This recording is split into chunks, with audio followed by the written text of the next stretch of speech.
বাবার কবরের পাশে বসে আছে 3 বছরের শিশু। অনেক দিন হয়ে গেল বাড়িতে আসছে না বাবা, তাই চকলেটও জোটেনি তার। অন্যদের বাবা আছে, তাদের বাবা কোলে নিয়ে আদর করে, দোকানে নিয়ে যায়। বাবাকে নিতে এসেছে সেও, বাবার সাথে দোকানে যাবে। চিপস চকলেট জুস কিনে দিবে বাবা।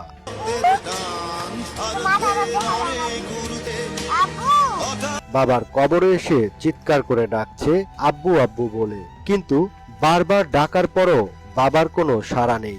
বাবা হয়তো শুনতে পাচ্ছে না, তাই মাথার কাছে এসে আবারও ডাকছে এতিম এই শিশুটি। সবটুকু শক্তি দিয়ে কবর থেকে মাটি পলিথিন সরিয়ে বাবার কানে ডাক পৌঁছানোর চেষ্টা।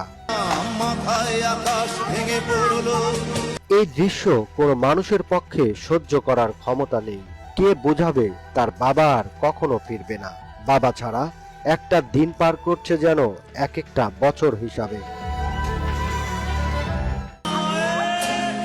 3 বছরের ছেলেটি সবে কথা বলতে শিখেছে, কিন্তু এত কিছু বোঝার বয়স হয়নি।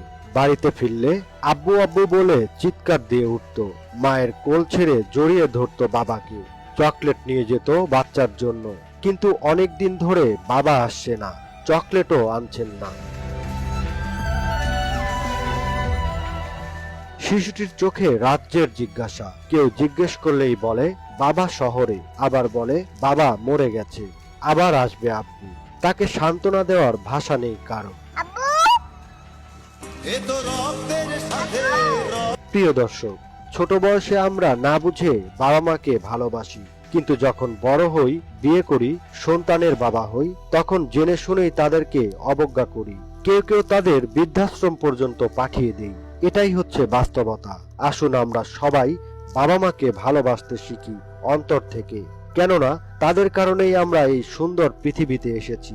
আল্লাহ যেন শিশুটিকে একজন সৎ সন্তান হিসাবে কবুল করেন।